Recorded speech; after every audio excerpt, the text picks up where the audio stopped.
Namaskar. Next example. In triangle ABC, prove that cot A cot B plus cot B cot C plus cot C cot A is equal to 1. आता left side बघितली तर सगळ्या कॉटच्या terms आहेत आणि कॉटचे कुठलेही आपल्याकडे तसे फॉर्म्युले नाही, डबल अँगल ट्रिपल अँगल वगैरे. टॅनचे फॉर्म्युले आहेत आणि टॅन आणि कॉटचं रिलेशन काय असतं? टॅन इज इक्वल टू 1/कॉट. सो आपण थोडंसं इथे वेगळ्या पद्धतीने प्रूव्ह करणार.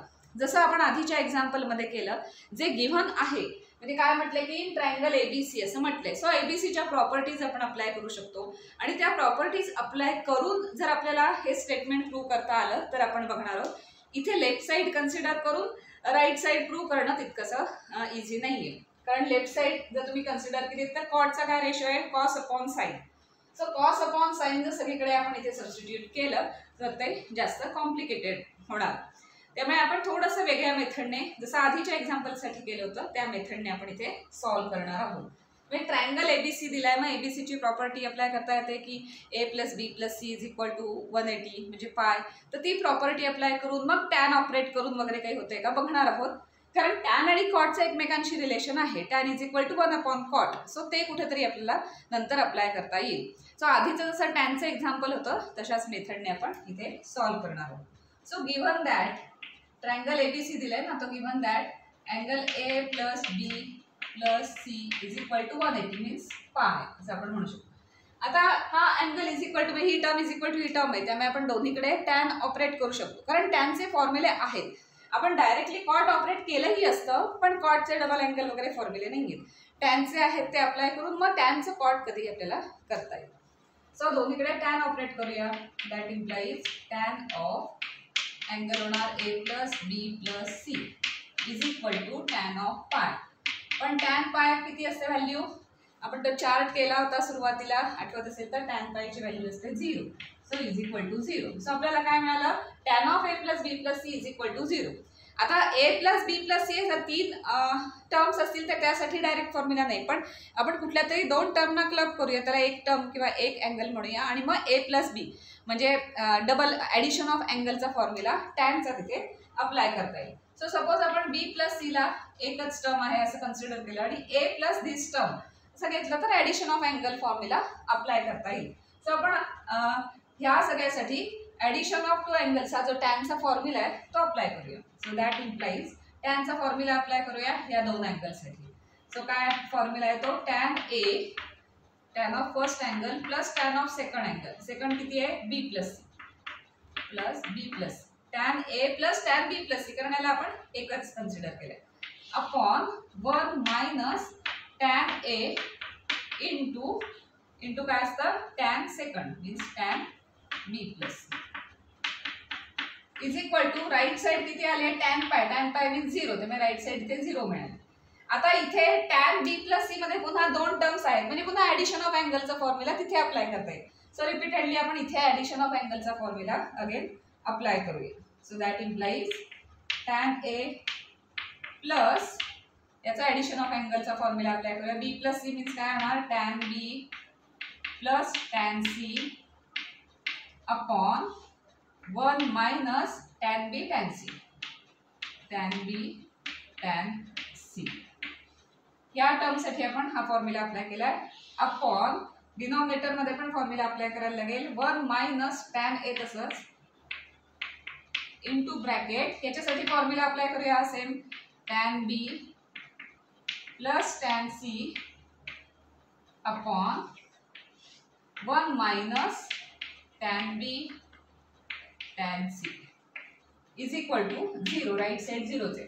आता थोडंसं आपण सिम्प्लिफाय करून घेऊया, कारण इथे डिनॉमिनेटर दिसतो, इथे नाहीये. सो डिनॉमिनेटर सेम करून घेऊया न्यूमरेटरचा. सिमिलरली डिनॉमिनेटर सेम करून घ्यायचा आहे डिनॉमिनेटरचा आणि मग सगळ्या सिम्प्लिफाय करून काय टर्म्स येत आहेत ते बघूया. टॅनमध्ये काही टर्म्स येतील ते आपल्याला कॉटमध्ये कशा ट्रान्सफर करायच्या ते बघायचं. सो आता आपण लेफ्ट साइड थोडी सिम्प्लिफाय करूया.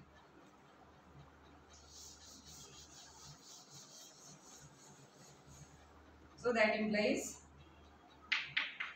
टॅन ए इंटू ह्याने मल्टिप्लाय करायचं. मग काय कसं होणार multiplication? Tan A into 1 means tan A आणि हे प्लस आणि हे minus, so minus sign tan A into tan B tan C. So minus tan A tan B tan tan C. आता सिंपल आपण फक्त डिनॉमिनेटर सेम करतोय. So या सगळ्या टर्मने इथे मल्टिप्लाय केलं. प्लस या दोन टर्म्स आहेतच, plus tan B plus tan C.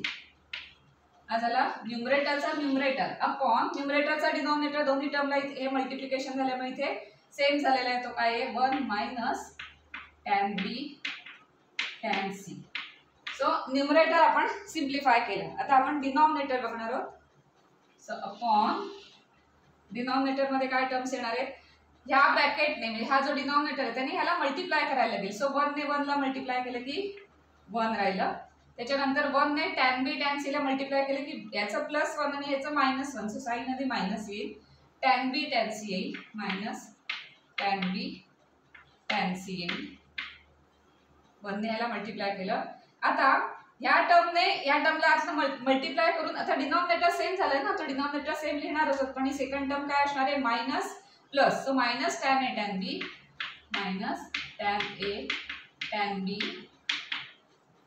Again minus plus. So minus tan A tan C minus tan A tan C. आणि आता या दोन्ही टर्मचा डिनॉमिनेटर सेम झालाय तो आहे हा upon 1 minus tan B tan C. हा डिनॉमिनेटर झालाय. हा न्यूमरेटर एवढा काय आलाय लक्षात आलं, याने याला मल्टिप्लाय केलं त्यामुळे ह्या दोन टर्म्स आल्या. आणि ह्या दोन टर्म्स कुठल्या आहेत तर ही टर्म आहे ती आपण एक्सपांड करून दिली. या टॅन ने ब्रॅकेटच्या बाहेर येतो, आतमध्ये मल्टिप्लाय करून सगळ्या टर्म्स विथ साइन वगैरे लिहिले. RHS काय आहे सगळ्यांची इज इक्वल टू 0. तेव्हा खूप मोठं एक्सप्रेशन असतं. एक्सप्रेशन सिंपल आहे, फक्त डिनॉमिनेटर सेम करायचं होतं. पण लेंदी एक्सप्रेशन आहे तेव्हा केअरफुली आधीची जी टर्म आहे किंवा आधीची जी स्टेप आहे त्यावरून नेक्स्ट स्टेप येताना सगळ्या टर्म्स व्यवस्थित कॅरी आउट केले आहेत ना, मल्टिप्लिकेशन किंवा मायनस प्लस साइन वगैरे नीट घेतलंय ना बघा तिथे. आता काय काय इथे दिसतंय आपल्याला तर न्यूमरेटरचा डिनॉमिनेटर आणि डिनॉमिनेटरचा डिनॉमिनेटर सेम आहे त्यामुळे ते कॅन्सल झाले. त्यामुळे लेफ्ट साइडला काय राहिलं फक्त. सो दॅट इम्प्लाइज हे आता आपण tan A tan B tan C सगळे एका साइडला घेऊया आणि ही मायनसची टर्म सेपरेट ठेवूया.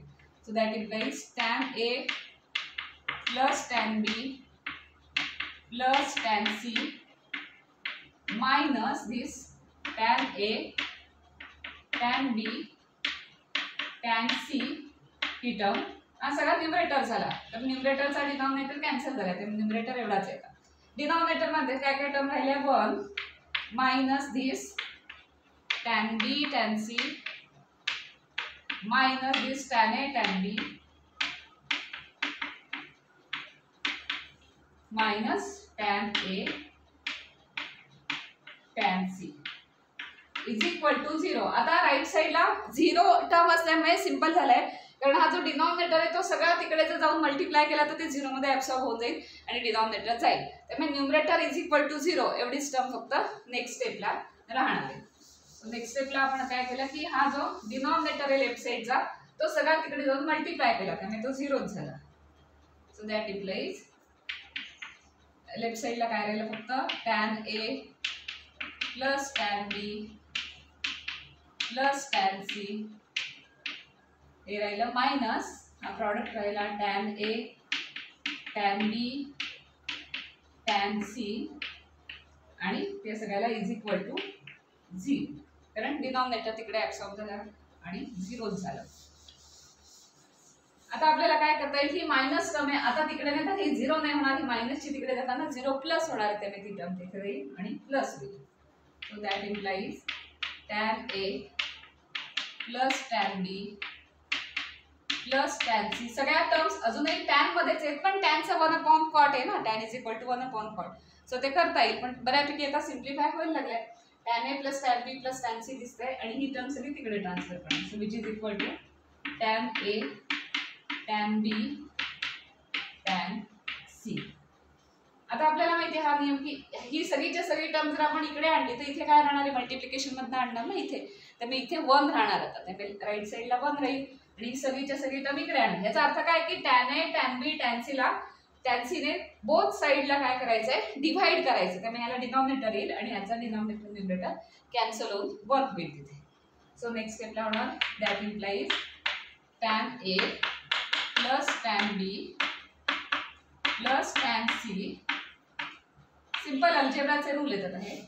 Upon tan A tan B tan C is equal to 1. Right side तर दिसायला लागली 1. आता याच्या लेफ्ट साइडचं कॉट कसं करायचं ते बघूया. आता हा डिनॉमिनेटर सिंगल डिनॉमिनेटर आहे आणि न्यूमरेटर मध्ये 3 टर्म्स आहेत. जसं आपण डिनॉमिनेटर सेम करतो तसं आपल्याला पाहिजे ते आपण तो सेपरेट पण करू शकतो. सो हा डिनॉमिनेटर सेपरेटली आपण ह्या तिन्ही टर्म्सना देऊ शकतो. अल्जेब्राचा रूल आहे आता मी तो अप्लाय करूया. So that implies tan A म्हणजे प्रत्येक टर्म मध्ये एक एक कॉमन दिसतंय ते कॉमन कॅन्सल होईल. सगळ्याला डिनॉमिनेटर देऊया separately. tan A tan B tan C plus second term tan B upon सगळं denominator tan A tan B. आता लक्षात आलं असेल की एक एक टर्म प्रत्येक टर्म मध्ये एक एक टर्म कॅन्सल होणार आहे. न्यूमरेटर डिनॉमिनेटर मध्ये सेम दिसतं. Plus tan C upon tan A tan B tan C आणि या सगळ्याला राईट साइड आहे इज इक्वल टू 1. आता आपण बघूया काय काय कॅन्सल होतंय. फर्स्ट टर्म मध्ये tan A कॅन्सल झाला. सेकंड टर्म मध्ये tan B झाला. थर्ड टर्म मध्ये tan C झाला. आता काय राहिलंय लेफ्ट साइडला ते बघूया. सो दॅट इम्प्लाइज लेफ्ट साइडला फर्स्ट टर्म मध्ये राहिलं 1 upon tan B tan C. 2 terms राहिल्या. प्लस सेकंड टर्म राहिली 1 upon tan A tan C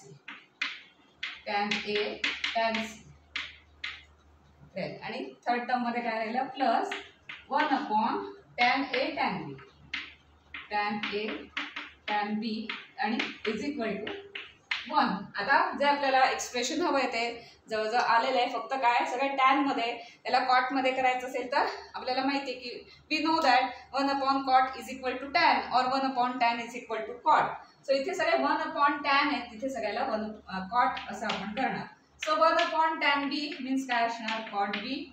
1 upon tan C means काय असणार cot C plus 1 upon tan A means cot A cot C plus this cot A cot B. आता सगळीकडे प्लसच sign असल्यामुळे या term मागे पुढे लिहिल्या तरी चालतात. हीच लेफ्ट साइड होती बघा. Cot B cot C plus cot A cot C plus cot A cot B is equal to 1. प्लसच आहे त्यामुळे तुम्ही ती पुन्हा रिअरेंज केली तरी चालेल. आणि आपल्याला जे प्रूव्ह करायला सांगितलं होतं स्टेटमेंट ते आपण प्रूव्ह केलेलं आहे. सो अशा पद्धतीने काही वेळेला डायरेक्ट लेफ्ट साइड किंवा राईट साइड कन्सिडर करून प्रूव्ह करता येत नाही. पण आणखीन काहीतरी गिव्हन स्टेटमेंट असतं त्या स्टेटमेंटवरून मग काही फॉर्म्युले अप्लाय करून वगैरे आपण हे स्टेटमेंट अशा पद्धतीने ते आणू शकतो आणि मग ते असं